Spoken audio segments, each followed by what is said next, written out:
See me. Welcome, everybody. Welcome into our Occidental Center for the Arts first virtual book event of 2021.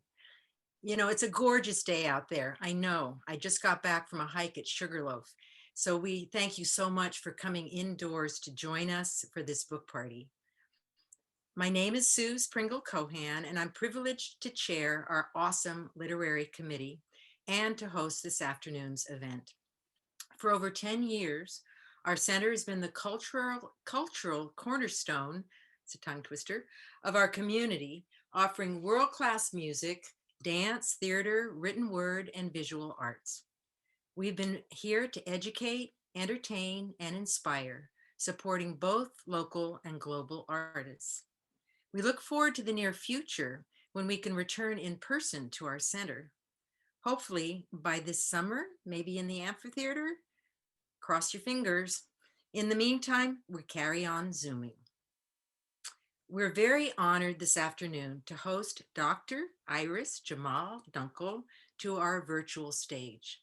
Iris is already well known and loved in Sonoma County as our poet laureate during 2017 and 2018. She's received many honors and awards for her writing, fellowships from Vermont Studio Center, the Lannan Foundation, and Squaw Valley Community of Writers, just to mention a few.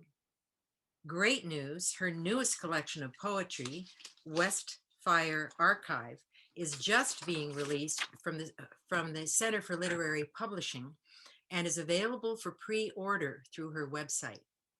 Her previous poetry collections include Interrupted Geographies, Gold Passage, and There's a Ghost in This Machine of Air. Iris teaches at Napa Valley College and is the poetry director at the Napa Valley Writers Conference. Our book event this afternoon takes a look at Iris's fresh biography of Charmian Kittredge London, 1871 to 1955, the epitome of a modern woman. Free-spirited and adventurous, Charmian defied modern expectations of femininity. Although best known as the wife of the famous American author Jack London, she was a literary trailblazer in her own right. Iris believes that biography can be revolutionary. It can challenge established ideas that have been set in history and through careful research, resurrect the lives of those who have been misremembered. In recreating Charmian's life, Dr. Dunkle questions and rewrites the narrative presented of Jack and Charmian London by fictional biographers like Irving Stone. Iris draws the reader into Charmian's private and public worlds, underscoring her literary achievements and the significant role she played in promoting her husband's legacy. Her life, as Dunkle emphasizes, required fortitude and bravery. And bravery. And I just lost my notes. And in many ways, it paralleled the history of the American West. Charmian was a new woman, an author, and an adventurer whose accomplishments and disruptions history had all but forgotten. That is, until this book. Dr. Dunkle is currently researching and writing her next biography on the fascinating life of the Western writer Sonora Babb. So this afternoon, following selected passages accompanied by this fascinating slideshow, we'll open it up to questions from you, the audience. To pose a question or make a comment, click on the chat box icon below your screen, and the chat column will appear on your right. Type in your question, and I'll then pose that question to Iris. If you'd like to purchase the book, and we know you will, you can click on the link in the chat box to Iris's website. In addition, following our event, you will receive, each of you, a link to her website where you can read more about Iris and purchase the book. By the way, this event is recorded, so if you know anyone who's missing, who's at the beach this afternoon or still up hiking up at Sugarloaf, you can tell them they can still see this recording at a later time, and it will be on our website. A big thank you all OCA members who recently renewed, We couldn't and would not be here without you. To non-members, please consider becoming a member or making a donation so that we can continue to offer these events to our community. So now I'm honored to give you Dr. Iris Jamahl Dunkle. Thank you so much, Suze. That was a beautiful introduction. I really appreciate it. I'm going to go ahead and share my screen with you guys. It is such a beautiful day out there, and I want to say I also am very appreciative that you all are here with me on your computers right now. So thank you. I'm here to tell you the story of the woman I have spent the last 6 years researching, Charmian Kittredge London. My book, Charmian Kittredge London, Trailblazer, Author, Adventurer, came out just in October. It was my quarantine baby. I have a second book, as Suze mentioned, coming out in March. So I only like to publish books during pandemics, apparently. So this is Charmian Kittredge London. She was born on November 27th in 1871 in Wilmington, California. She was born to two parents. Her mother, she was born to two parents, Dale Wiley, this is her mother, Daisy is what she went by, and these are her two grandparents. And her father, Willard Kittredge. They were both people of the West. They were people that their stories really kind of tell the stories of the West. Dale's family came from Wisconsin and took the Overland Trail to Salt Lake City. And Kit came out from Mount Desert Isle to the gold rush to make his fortune, and then joined the Union Army and got stationed in Salt Lake City, where he met Daisy. And this is Daisy as well. And this is Kit. So this is about the time that they met. They moved quickly to Wilmington, and this is where Charmian was born. I'm going to start by giving you a quick passage from the book. This is from the chapter on Charmian's early life, and it takes place in Petaluma. So after leaving Wilmington, the family moved up to Petaluma and ran the American Hotel. Always adaptable and eager for a new opportunity, Kit took what he had learned from Senator Banning and from working in one of his most successful business endeavors and bought a lot on which he planned to build a new hotel. Kit heard that oil wells were being dug in Sulphur Mountain near Santa Paula, and he planned to build a hotel to house the temporary workers building the oil tunnels. While Kit was away establishing this new business, Daisy took the steamer from Santa Barbara to San Francisco with her brother Harley, her sister Tissy, and her new baby Charmian. They stayed in the city with Daisy's good friend from Salt Lake, Laura Miller, and who lived on Folsom Street near the Woodward Garden amusement park. After several months, Kit also took the steamer from Santa Barbara to San Francisco and was joyfully reunited with his wife and baby. In a few days, they caught the daily ferry Gold to the mouth of the Petaluma River, where Kit was eager to embark on his newest business venture. He had made money on building the hotel for oil tunnel workers in Santa Paula and used the money to lease a well-established hotel on the main street in Petaluma called the American Hotel. Strategically located on the Petaluma River, which leads directly to San Francisco Bay, and at the heart of productive farmland where many pioneers settled after the discovery of gold, Petaluma was a booming transportation hub for Northern California. Virtually all freight and passengers carried to San Francisco on stage and railroad lines were transferred to ships and ferries at the river's edge in Petaluma.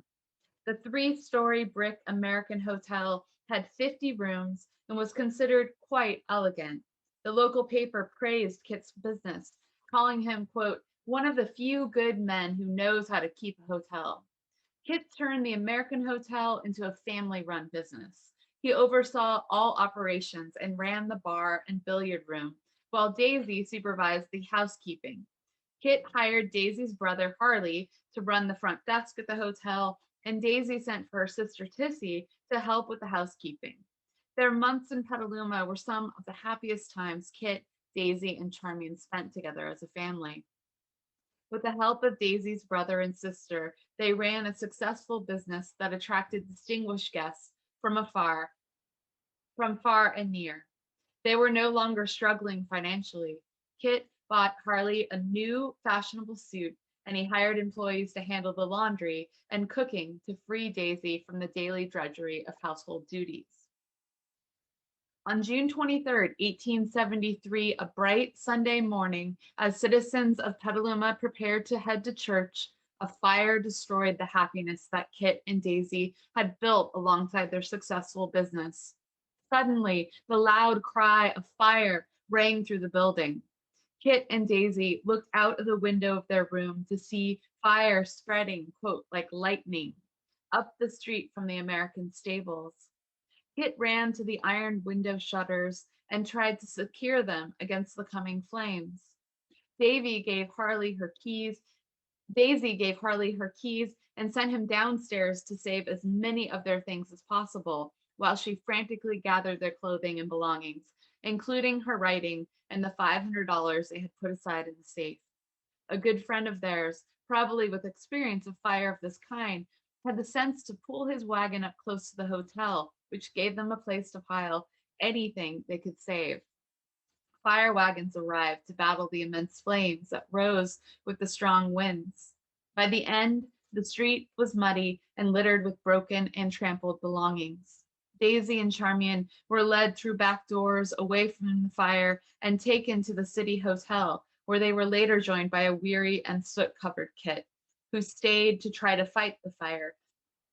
That night, the three of them sat in shock, reflecting on the traumatic events that had just occurred. This was not the first time the hotel had burned to the ground, and the hotel owner was fully insured. Still, the family's financial losses were significant, and their life forever changed. So after this fire, the family, Charmian's mother became sick. And because of that, she ended up getting addicted to the medicines that the doctors prescribed to her. And they ended up breaking up a little bit as a family. Kit went off to start another business, and Daisy continued to get sicker and sicker and eventually passed away. So what happened was Charmian got sent up north to live with her aunt, Nanetta Ames, in Oakland. And she was really sad to be away from her father, and ended up making this life in the Bay Area, where she would eventually meet Jack London.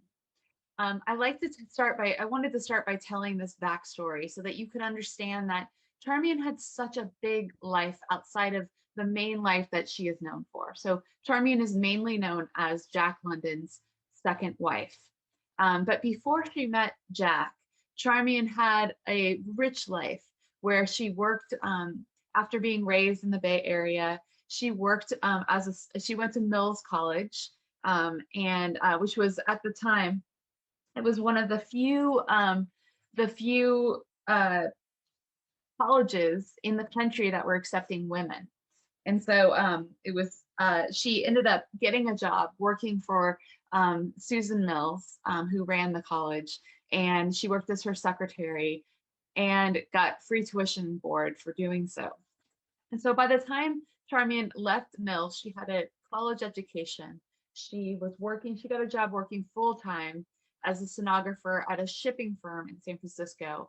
And she rented some rooms from her aunt and created what she called her den, which is, you can see her seated here in her room. And this is from the Jack London State Park exhibit. It's called Trailblazer. And it's something that they recently added to Jack London State Park to really represent the fact that Charmian had this incredible life outside of her life with Jack London. It's been a joy to see that come to fruition over the last few years. So here's Charmian at the age of 6 when she first left her father and went to live with her aunt, Ninetta Ames. This is Mills College, when it was back when it was one of the first colleges accepting women. This is Susan Mills, and this is the office where Charmian worked. And you can see here's a dorm room. This is where she would have lived while she was there. This is what Charmian looked like about the time that she met Jack London. And I'm going to read to you from the scene where she meets Jack London. So her aunt had convinced her to take the afternoon off from working. She was, like I said, working as a stenographer for one of the biggest shipping firms in San Francisco. And her aunt convinced her to come meet this writer that she was having lunch with. And Charmian was like, I don't know, but she had an assistant who could cover her shift. And so she agreed to do it. So here's the scene. Even though Netta still belittled her with nicknames like old woman or childie, Charmian's confidence in herself continued to grow. In the spring of 1900, she was 28 years old and working for E. Mickle and Company, one of the largest shipping firms in San Francisco. She even had a personal assistant reporting to her. She was engaged to Will Minstrel, but was not sure he was worth leaving her career over. Married women weren't allowed to keep jobs as stenographers at E. Mickle and Company, no matter how good they were at their jobs. One day, as she returned from a long day at work, she encountered a young man leaving Netta's house. He was dressed in bicycle trousers, a woolen shirt, and bicycle shoes. His name was Jack London, and he was then 24 years old.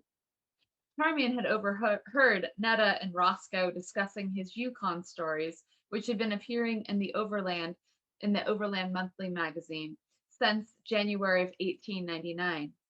But she had not read any of them. She went inside and said mockingly to Netta, "So that's your wonderful Jack London?" Netta chuckled and told her that his genius was so great, she soon wouldn't even notice his clothes. A few days later, Charmian exchanged her noon hours with her assistant so she could join her aunt and Jack for lunch at Young's restaurant on Market Street near the Ferry Building in San Francisco. After the luncheon, London was to be photographed in Klondike gear borrowed from the museum in the Ferry Building to illustrate the article that Netta was writing about him for the Overland Monthly. According to Charmian's recollection of the day, she walked into the bustling cafe and saw her aunt seated next to a rough but handsome young man. She was immediately struck by Jack's wide-set gray blue eyes, and full-lipped mouth. When she walked over to the table, Jack awkwardly stood up, stuck out his hand to shake hers. When she took his hand, she was surprised by his forceful handshake. They sat down, and her aunt introduced her and bragged about her star role at the shipping firm. Jack was filled with curiosity and seemed to hang on every word the two women spoke. He asked her about the origin of her name and what it meant.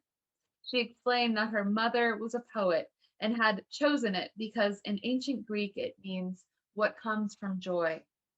With the mention of literature, Jack asked if she had ever read tongue twister today, Kipling, especially the short story, The Brushwood Boy. Charmian answered that yes, of course, she adored Kipling.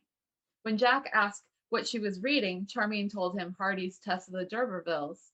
At her answer, Jack nearly jumped out of his chair, telling her he had been trying to get his hand on that book for weeks, but couldn't because the library would not carry banned books. When Charmian offered to lend him the book, he was thrilled. Netta asked Charmian if she would review The Sons of the Wolf, Houghton Mifflin's forthcoming collection of Jack's Overland Monthly stories. When Charmian cautiously agreed, Jack offered to have the early proof sheets sent to her. "It's a go, Miss Kittredge. I'll hold you to that." At the end of the luncheon, Jack asked when he could see Charmian again, so they could talk books and he could borrow Tess of the D'Urbervilles. Netta intervened to suggest that Jack accompany Herman Jim Whitaker when he came to be interviewed for his perspective on Jack. Jack agreed to come to their home in Berkeley before Charmian left the two of them to their photo shoot and headed back to her office. During the first visit to the house on Parker Street, when Charmian invited Jack into her decorated rooms, she was struck by how immediately he responded to them. Unlike her Aunt Netta, Jack seemed to understand her need to surround herself with beauty. I had a feeling that he was brightly aware of the feminine individuality of the room, and he showed interest in my various girlish activities, whether in music or drawing, writing, even dancing. Jack walked around her den, picking up objects and asking questions. He particularly noted her statue of Venus de Milo and her bookcase overflowing with books.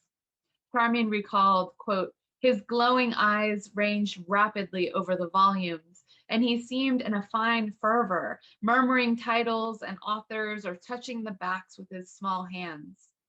Soon we were talking very fast, discussing works we had both read. Tess of the D'Urbervilles had not come his way. This I lent him, together with Maurice Hewlett's The Forest Lovers and Flood Tide by Sally McLean Green. In return, Jack told her all about his travels, first to Japan and then to the Klondike. He explained to her how he liked to write from experience, how he could feel the pulse of a place when he was there. Charmian was fascinated by this strange young man. Each time she read her mother's journals, she yearned to leave the Bay Area. She wanted to travel, and she wanted to write about it. Jack had reminded her of this wish. So after Charmian met Jack London, she ended up going, leaving her job for a while and going back east to Mount Desert Island in Maine to visit with the Kittredge side of the family. And from there, she went and toured around Europe, came back, toured around the United States, and then finally came back to the Bay Area. And it's at that point that she actually went to a party at Jack London's house, and they started to begin their affair in 1902.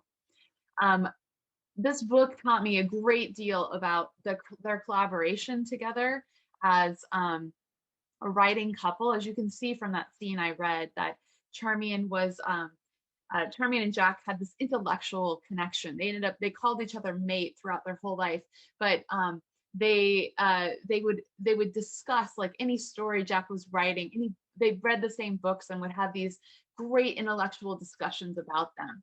And from the beginning in their relationship, Charmian was a part of the editorial process for Jack London. In fact, she helped do some editing, beginning with The Sea Wolf, all the way through to the books that Jack wrote until the end of his life, including in, as my research revealed, in the Valley of the Moon, Jack's wonderful novel that's partially set in Glen Ellen.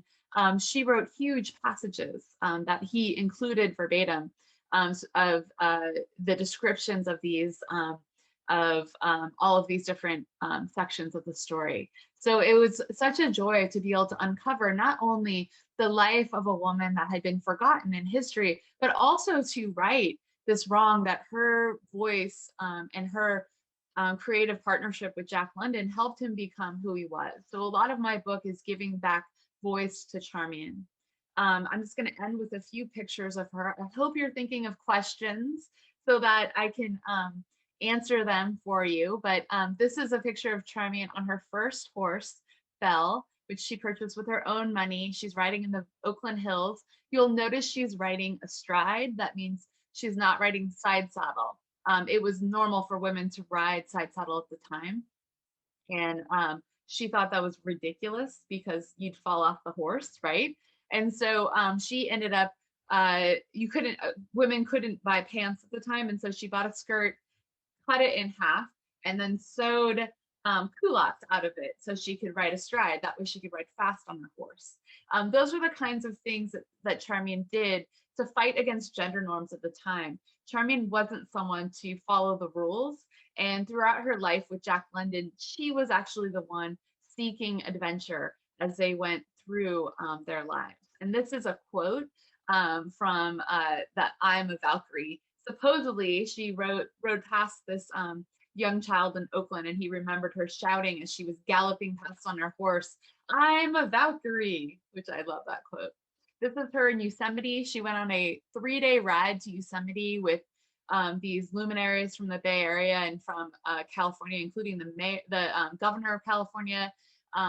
They rode from Berkeley to Yosemite and stayed there for several weeks. This is a picture of Joy Baby's shoe. This was the one child that Charmian was able to carry to term, and I write a whole chapter about this part of her life. It's a very important part of her life that previously wasn't written about. So this is Charmian at the end of her life. Towards the end in the 40s, she was photographed by Otto Hegel and Hansel Meath, who were also residents of Sonoma County at the time, and they came to interview her, and they took a whole roll of these amazing photos. So this is her.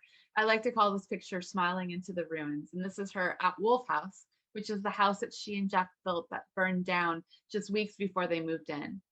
So here she is, smiling into the ruins. And I hope that you learned something about Charmian. You can purchase a copy of my book at my website, and I believe it's posted in the chat. If you purchase it here, part of your purchase will go towards supporting Occidental Center for the Arts. And I will also personalize it for you and ship it to you in the mail.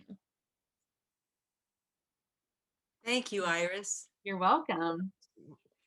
I love hearing her roots, how she arrived and how they met. That's a wonderful story.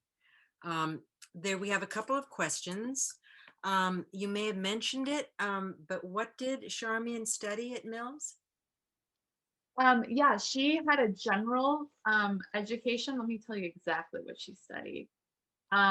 She took a non-degree program. She took classes in drawing, piano, rhetoric, literature, and art history. Wow. So they had this non-degree program for women at the time. Yeah. Another question in the chat is, would you tell us a little bit more about Charmian's life after Jack died? Definitely. I have several chapters on that in my book. She was devastated when Jack died in 1916. As most of you probably know, he died of renal failure, so his kidneys gave out. And he was sick up to that point, very sick, but it was a sudden, he died suddenly, even though he was very sick before.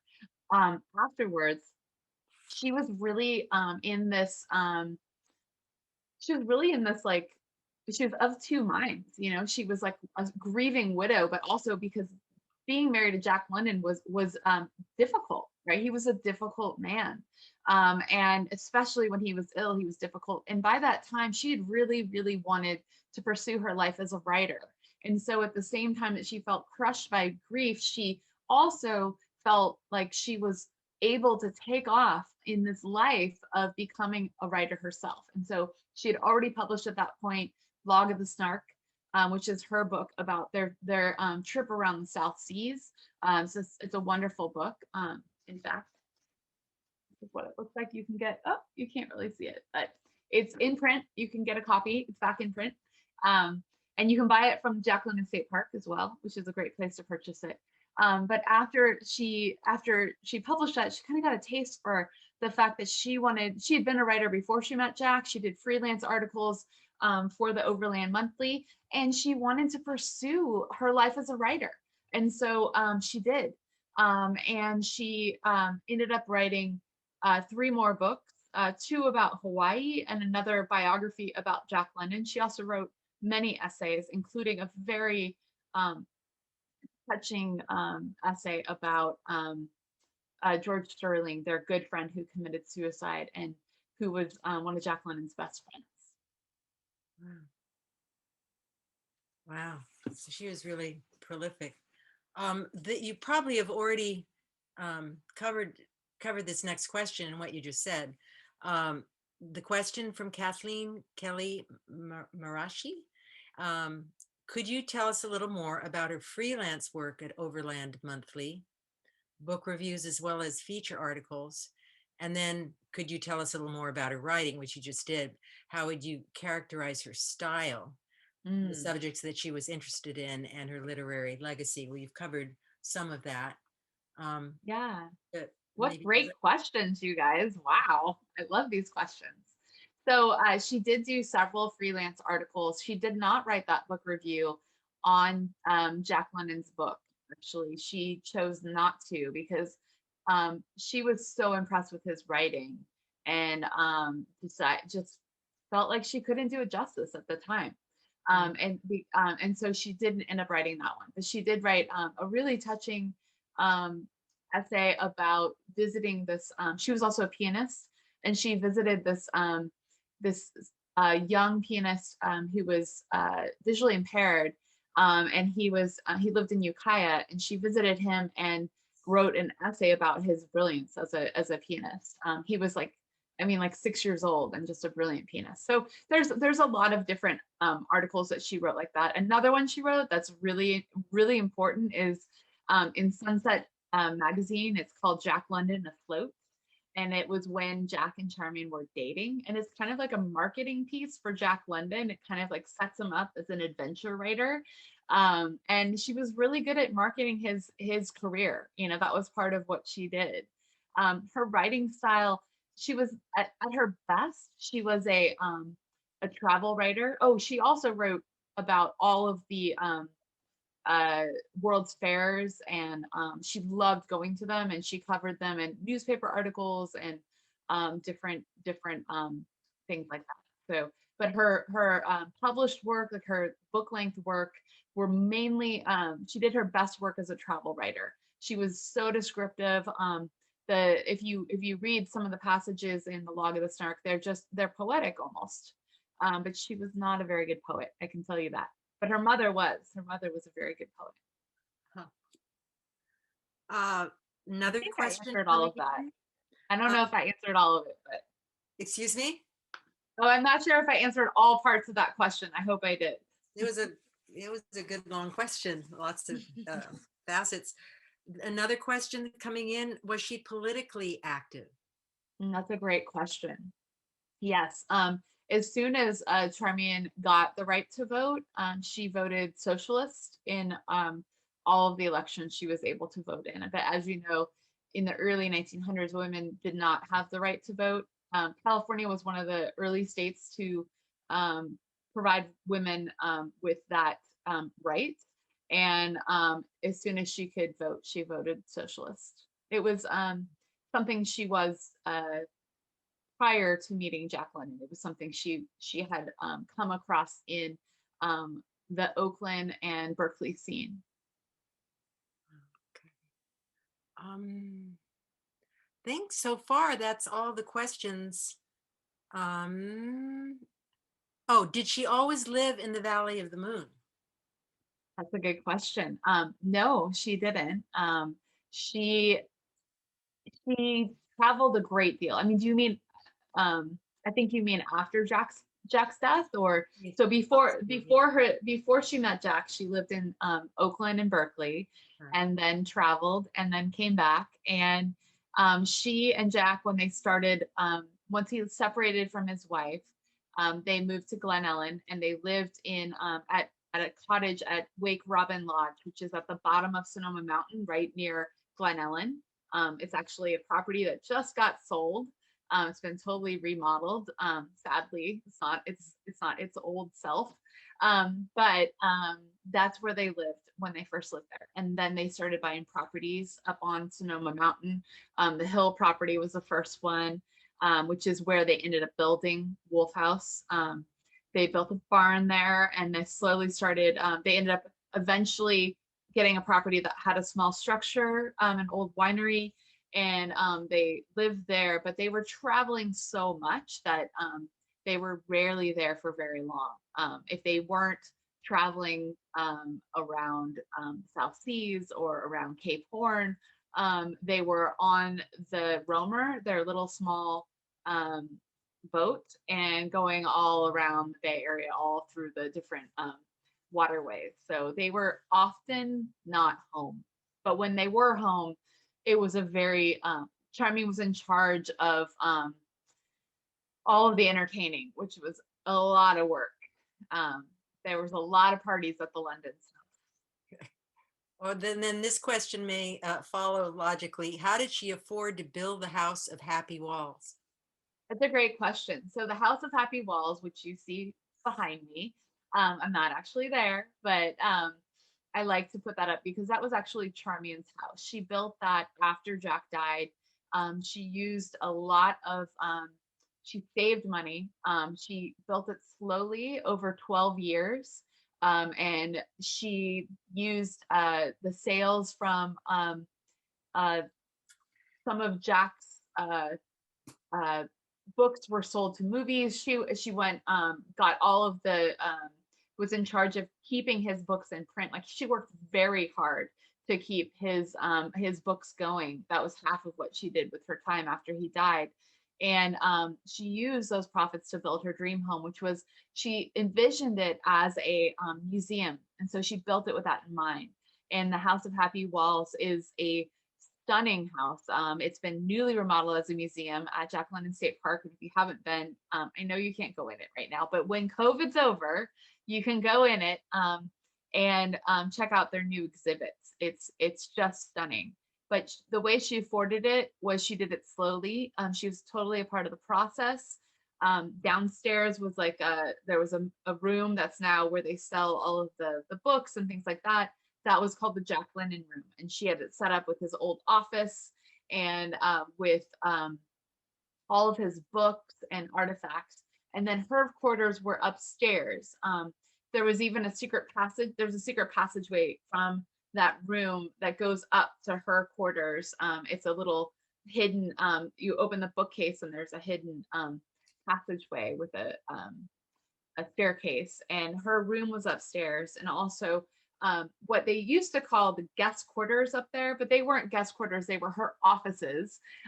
Because until recently, Charmian was not thought of as a writer, as somebody who we took seriously as, a working woman, which is what she was throughout her life. And so they just said she was Jack's secretary, which was quite frankly a load of you know what. She actually, which is what part of why I wrote the book. So part of what I discovered when I was when they stripped the museum and were remodeling it was I got to go through as a scholar, and because I was helping with getting them the information for the remodel and look at all the rooms empty, and that's when we discovered evidence of the room that was her actual office upstairs instead of a guest room.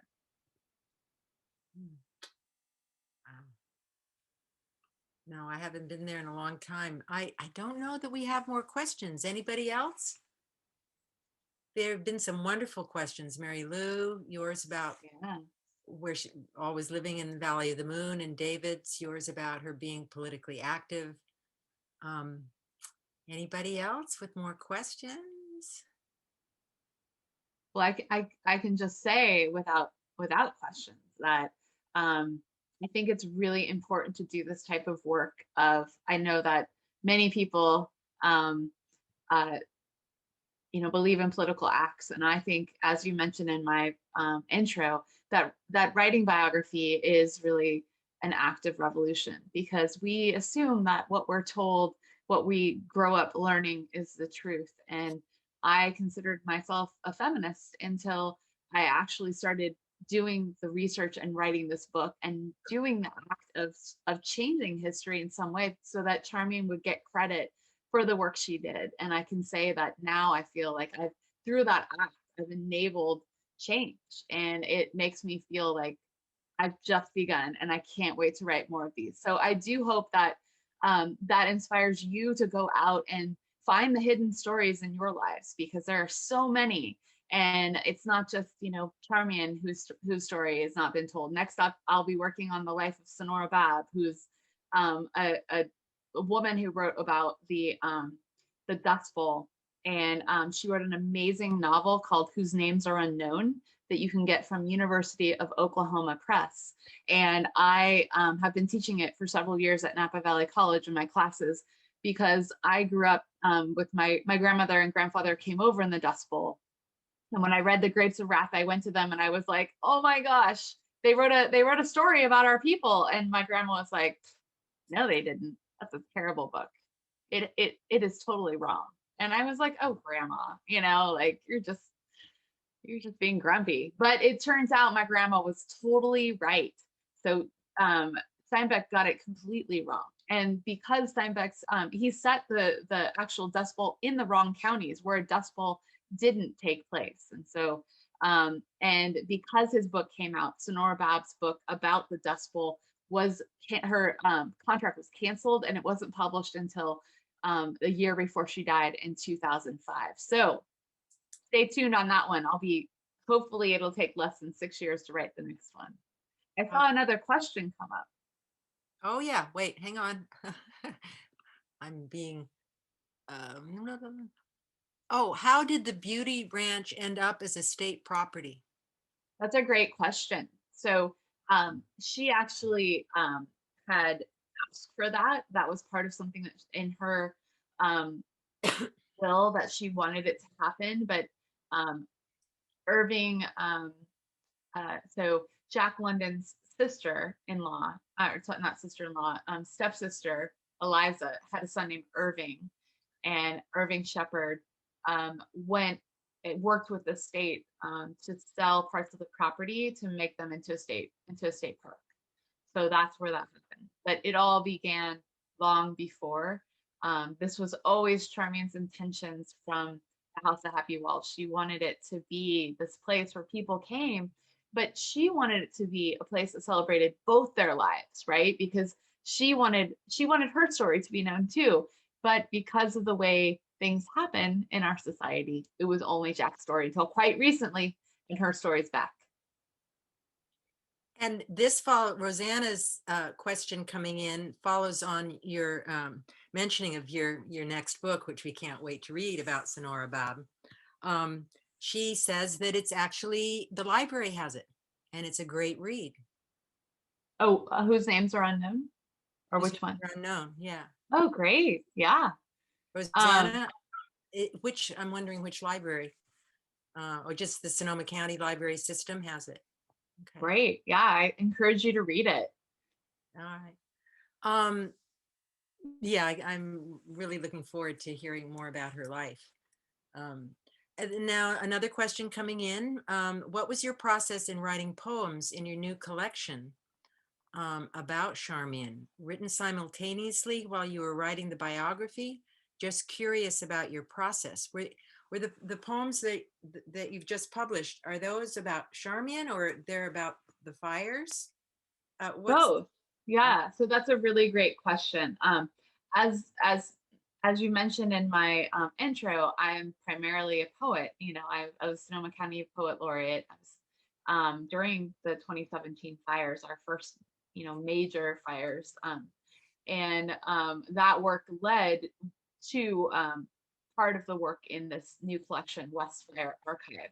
But I also, while I was writing the biography, because I'm a poet, I had to, when I was working in the archives, I needed to process it through poetry as well. And so the majority of the poems in the beginning of the book are all about Charmian and about the process of trying to uncover a life, and this problem of biography that I've been talking about, right? The idea that we were told, the truth of the story was quite different from what I had learned my entire life. And I started going to Jack London State Park because I grew up here in Sonoma County in 6th grade. And so that was the story I knew since I was, 12 years old. And so that's I think I needed to process when I read like her she wrote these amazing diaries about traveling around Cape Horn on the Dirigo, which was this 3-masted huge ship, sailing ship.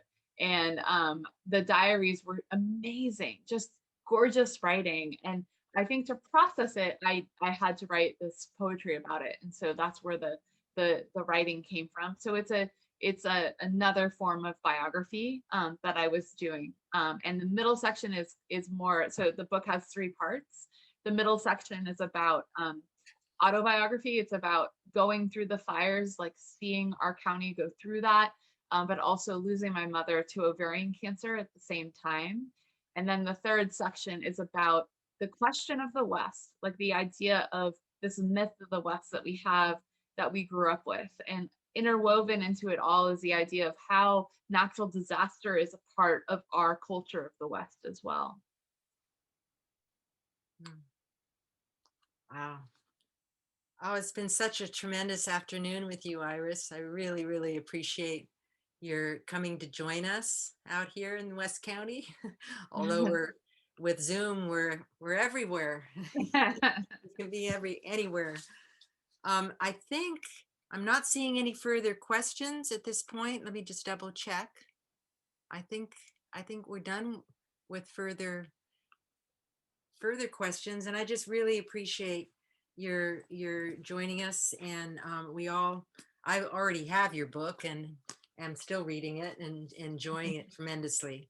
So I urge you all to go to Iris's website and purchase the book, Toot Sweet, the Tutor the Sweeter. And Yes, wait, maybe we have one more question. Hang on. and if you do buy it here, I can personalize it for you. Yeah. And mention please that you were at this lecture so that I can mention that in your book, like we would if we were in person. I wish I could talk to you all live in person and sign your book there. That's the best part of the poetry read, or the not the poetry reading, the reading. I know it. Well, we'll be back together soon. I know it, and look forward to being all together. Me too. The ending comments in the chat room are thank you. Thanks to all who made this lecture possible. I learned so much. So thanks to all of you for joining us this afternoon. And just virtual hugs all around to everyone.